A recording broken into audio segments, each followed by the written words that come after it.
Good day guys tanan no. Gali ang stages ang itsura sang isa ta ka area aton previously na record. So muna siyang aton nga 947 variety. In fast forward ta lang ina para makita lang kung anong itsura niya previously kag subo nga na kaligad na ang duwa or tatlo ka bulan. So muna siya after the pass. Muna siyang ang chimpo nga na igo which is ang lawig nga init.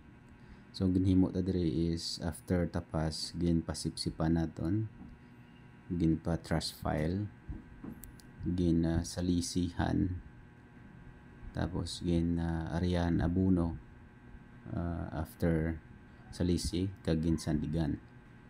So ang aton gingamit is 1620 urea nga kombinasyon. Para ina ang 1620 2:1 ang ratio to ang 1620 kag isa ang urea. So amo nang itsura niya.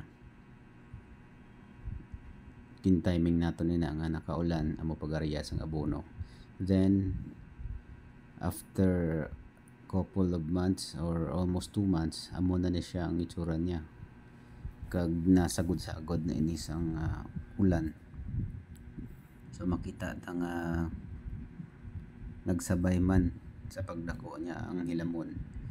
So ato nina gin sprayan sang Duron 240 kag aton nga gina main focus dira is ang balagon nga dapat hindi siya madamulan. Okay lang inang mga lao-lao kay as makita naton ang canopy is matamat na nga nagasira. So eventually ang lao-lao madula lang ina madala sa arado kag hindi gid man siya tama kadamol. So ang atong problemahan lang gid is amo na ang balagon. So ara makita actually 2 days ago na ni after nag-spray kita sang Duron 240 combo kag makita naton may epekto na nasa balagon. So right after 1 week amo na yung itsura niya, no, epekto na sang Duron 240 herbicide naton. So makita ta nga patay ang hilamon, even ang mga lao-lao nga na fokusan ang balagon, no, kita ta patay, which is ang main naton nga ginafokusan gid ang balagon para hindi na magdamol. Early pa lang atap na. So amo na siya kag makita ta nga ready na siya mahabuyan sang fertilizer kay tinlo na wala na kompetensya ang aton tubo sa fertilizer nga nag-igahaboy naton.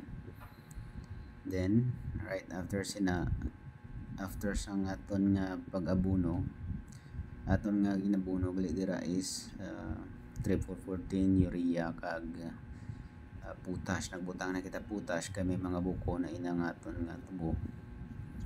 So kag eventually hindi na naton ina masunod sulod parado. So need na niya magpabakod, no. So potash aton ginimpon, may triple kag urea. So amo na lang itsura niya right after mag-abono kag ginsandigan. Naka-timing kita nga mayong tsimpo nakaulan before kita maghaboy sang abono, and then nag-init after kita magpasandig. So amo na sang stages ang aton nga 947 variety nga area.